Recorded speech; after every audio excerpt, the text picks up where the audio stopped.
Hey friends, welcome to Remedy Live's YouTube channel, and no doubt you, like me, are in the midst of trying to navigate what we've been going through in our country in these recent days and weeks, months, and really, if we're going to be honest, for centuries. And if you're a fan of the Get School Tour, if you've been to our events, no doubt you know my friend Kevi Morse, who's joining us from GR, Grand Rapids. How you doing, Kevi?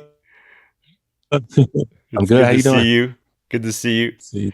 I'm good. I'm sweating like everybody else during this summer heat, but I'm going to be really honest, brother. I'm also sweating because I want to learn more. I want to be more engaged in this conversation. I want to understand what I'm called to do action-wise, but what I'm praying for right now is that my heart would become one of change so that I can embrace what God wants me to say and to do. And so what do we want to talk about here today, brother? What are we going to talk about so that we can have a candid conversation about this? And I think we should touch on, the obvious, in this world, brutality, and how us as a team can bring awareness to it, because we work with a lot of people who struggle with mental health. And the past, few months, man, mental health has been skyrocketing for a lot of people. So I think, us just, as a team and leadership, just bring it to the table. Yeah. I love that you talked about the last few months, because although the conversation about racism and the conversation about the way that we need to understand that Black Lives Matter, we also know that we're coming out of 3 months of huge change and shift in mental health, with social isolation and all the distancing that we've done. Let me ask you, brother, as you see the events with George Floyd, his death, the awful things that we've learned about the way that the police treated him, and then going back to all the other things that we've seen in the media recently, I want you to tell me about your life experience and what you've gone through. What have you experienced that you can relate to here? I know I experienced a lot of even me living in the country, questions like, why do I live out here? Or how did I get out here? And I remember one incident in high school. Me and my friends were just outside along this busy street, just yelling, jumping. And we fit the description of whatever was going on in the community. So police rushed us. I remember, being in handcuffs, and one of the officers signaling, to a sheriff that lived in my grandpa's neighborhood that was sitting on his porch. And my grandpa was listening in, like, my boy doesn't do anything. But they already had their mind set up, to take people down. Luckily enough, we left, and nothing happened to us, but we fit the description of what was going on.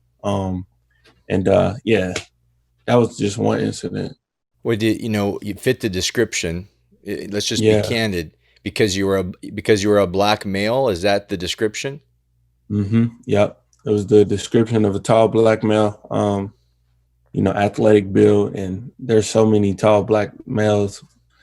And that was one moment that I didn't even recognize, what was going on. But now, rewinding, I see that, stuff like that is, I don't know, I feel it's inhumane, but it happens. It happens. And now we're in light of seeing it happen a lot, and we can talk more about it.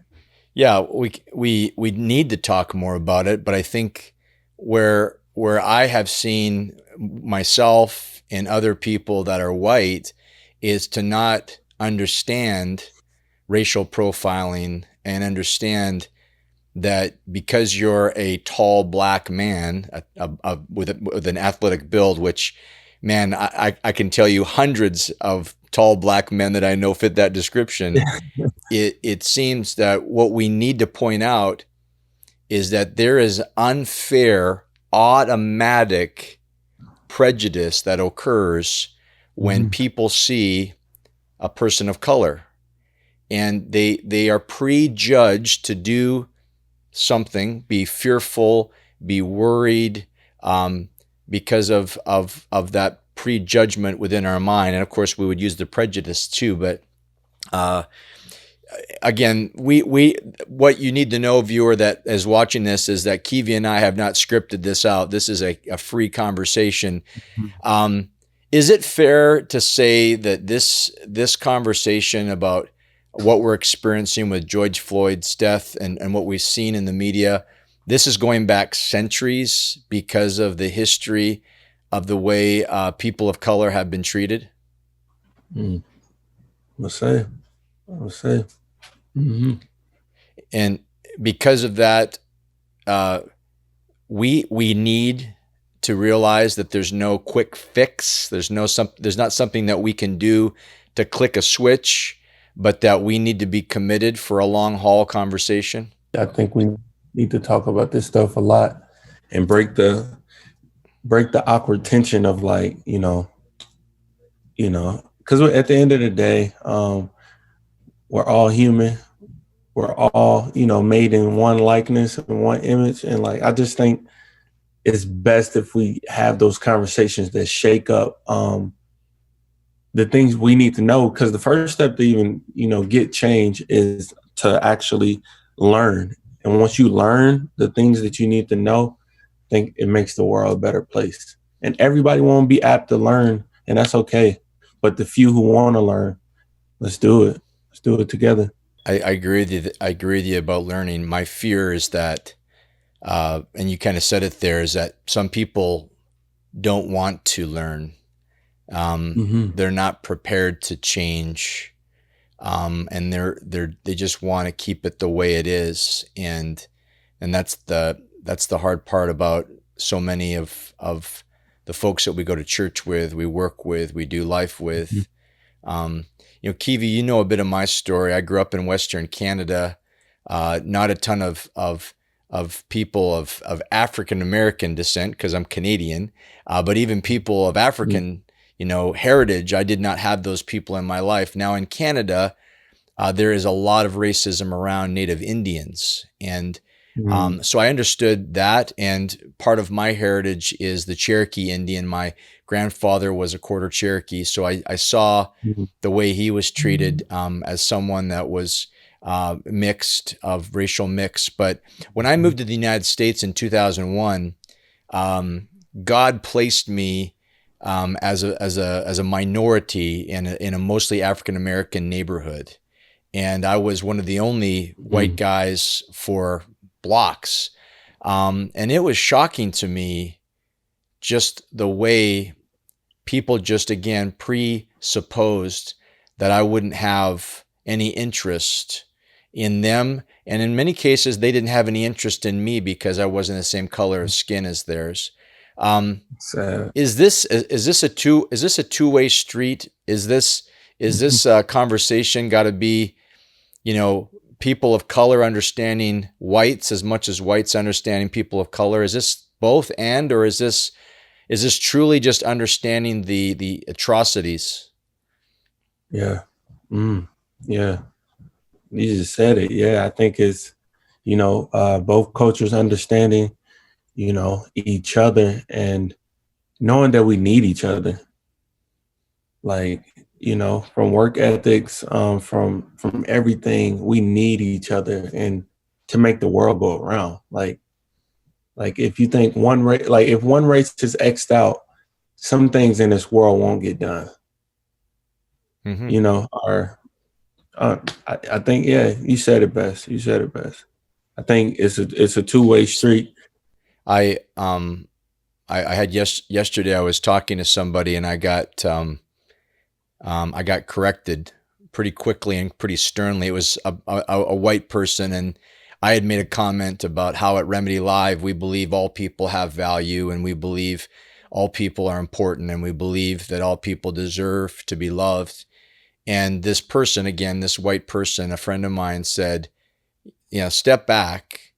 This conversation right now in America needs to be about how African American people have been treated. Yeah. And so I want to just speak that can we focus a little bit today with you and I, Kevi, on on making sure that it's important that we don't say, I understand that all lives matter, but why is it Yeah. important right now that we say Right. Black lives matter? Right. Right. Let's do that. Yeah, let's do that. Let's focus there. Because when we say all lives matter, we know all creation is equal. But when we say, but one part of the creation that's equal is suffering. And right now, that's Mm-hmm. Black people. And, we can, go back to we could talk about slavery, but that's another conversation. Um, Yeah. but for years and years and years, we see it vivid. Like the treatment levels are the treatment of the whole. Like one part of the creation isn't treated right or fairly, and we don't talk about it enough. So, yeah, Mm-hmm. I think as a Black man, for me, I can say beating the odds of even, beating the odds of the stereotypes, from the hood, shot in jail. I beat the odds. So it was Yep. hard enough. It's hard enough being a Black man in America now because sometimes your voice isn't heard, but only if people could and it's probably like thousands of me out there vocalize what's really going on in this area or with this one part of the creation. Yeah, and I'm here to do it. I'm gonna use my platform the best I can to bring awareness. So let's talk about the practicality of what you just said. Do I hear you Mm-hmm. saying that because of the color of your skin, you might not get the job that you're applying for? Because of the color of a skin, you might not get the opportunity to work in a certain place. Because of the color of your skin, you may not be treated with kindness upon walking up to somebody. Um, we're talking about those fundamental things. Am I right? Mm-hmm. Yep. Yep. So Yeah. like the kind of spinoff for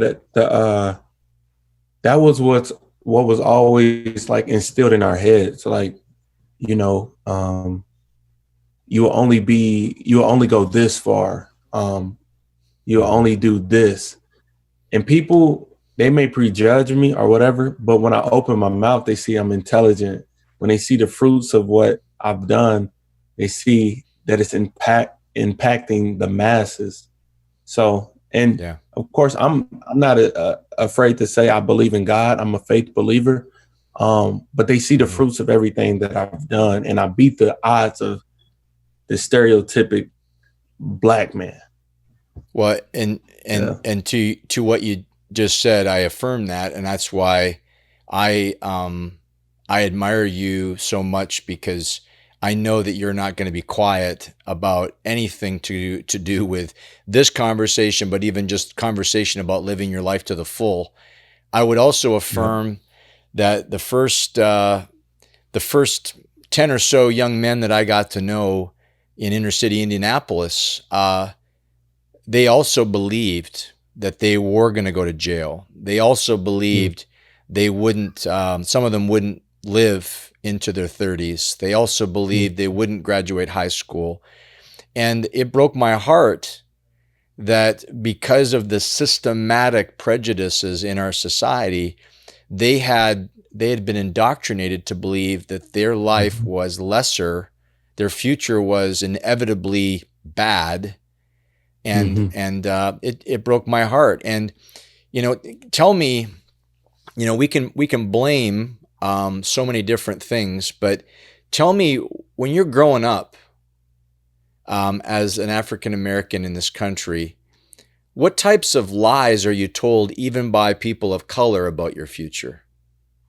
Man, so let's just say, let's throw this on the table. So my people of color, we have it bad when it comes to saying you're going to be just like such and such, and we know Mm, such and such didn't amount to what they could have. And speaking those words, you speak those on. a child, and then that child eventually becomes what you spoke over him, who is it to blame? So I had to learn myself when I had that life-changing moment, and I had to learn myself that I have power to speak life into myself no matter what people say to me, even family, even people of color, even people of the other race. I have that power to say that I'm great. I have that power to say that I would I would beat the stereotypes. I have that power. And once I realized that, man, every time I heard somebody of color speak that on me, I'm like, nah.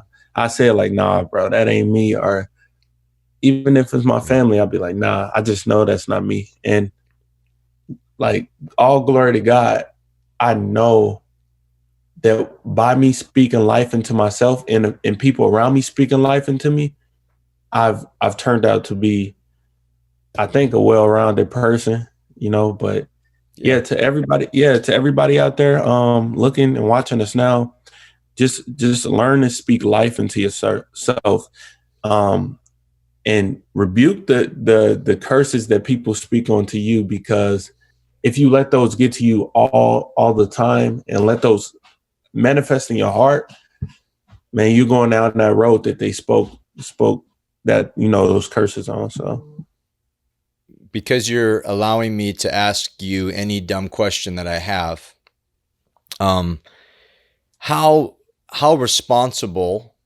is hip hop culture for the way that so many young people of color feel like they have to live and see themselves and see the system and see the world? How much, because man, you are a gifted musician. You've embraced hip hop as a way to proclaim truth and value, like you just said. mm-hmm. But how much is the system also causing major problems for people seeing that they have a future and a value there? Man, I don't know if you heard it, but in a way, hip hop raises the kids. Like, in a way, hip hop has so big of an influence in the Black community. Like, these are two things that and I'm saying this because I come from that area. Either, like, the two main things that people focus on is either you got to be a great athlete or you got to make it in music. Nobody's thinking business, lawyer. I mean, some people are, but those are the two main things. So these two main things hold power in these communities. Like, think about the rappers who are talking vulgar and all that. They're speaking that over the people who are listening. And the people who are listening, like I said, it's like hip hop is raising the kids. Like, music raises people. Like, we can date back to our favorite song when we were 7 and be like, man, dang. You know what I mean? But hip hop, in a way, in so many ways, raises people to grow a mentality to either go far or do the things that damage the world. But hip hop, in so many ways, raises people.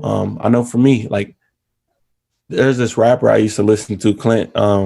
His name is Boosie, and Boosie talks about, degrading women,